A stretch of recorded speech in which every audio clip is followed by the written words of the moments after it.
Ito ang Santa Margarita Samar, kung saan makikita natin na papaligiran din ito ng dagat.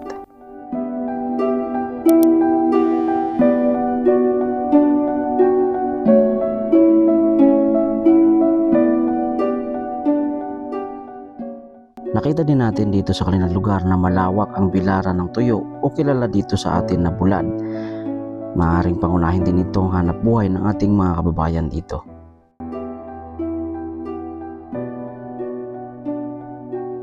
Ang Santa Margarita, masasabi natin, isa ito sa mga malawak na bayan dito sa ating lugar, na kung saan kung makikita natin parang nasa syudad, parang nasa Maynila, dikit-dikit ang bahay at malawak ang kanilang pamayanan.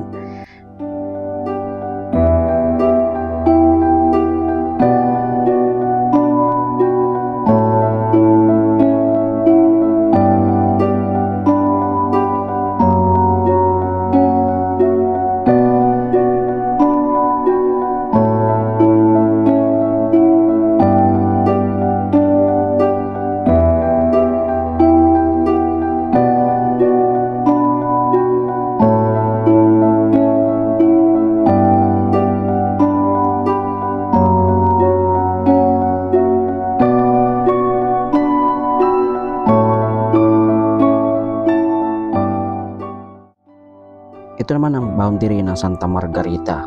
Sa papasok nito, meron isang flood control construction project na kasalukuyang ginagawa. Ito naman ang Gandara Eastern Samar.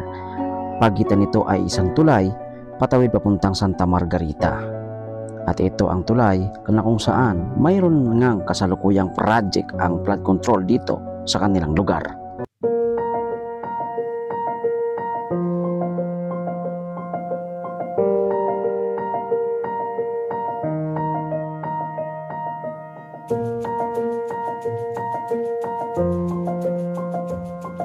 Siyempre, hindi tayo magpapahuli para meron tayong ebidensya na tayo talaga ang kumuha ng video. Ganda ng tanawin.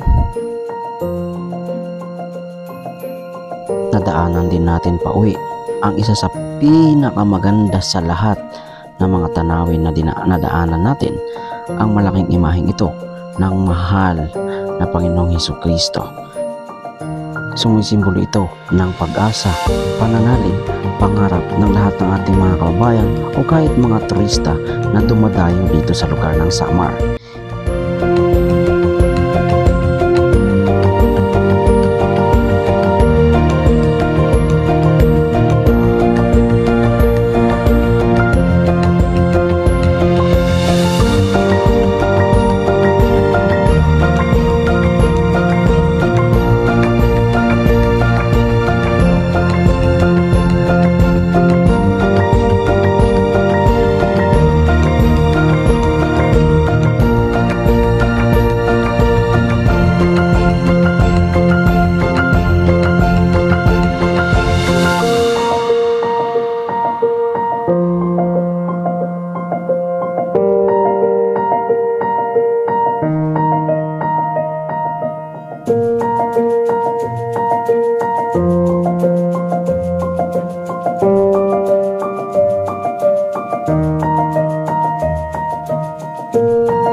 Siyempre, hindi magpapahuli ang malaking imahe din ng ating mahal na Mama Mary at nasa harapan nito ang malaking simbahan.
Nadaanan din natin ang isang mahabang kalsada na kung saan bangin ang kabilang gilid nito. Napakaganda ng tanawin. Kung ikaw taga Samar, anong lugar nga ba ito?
Maraming salamat sa panonood. Kailangan na nating umuwi dahil medyo malayo pa tayo sa ating uuwian.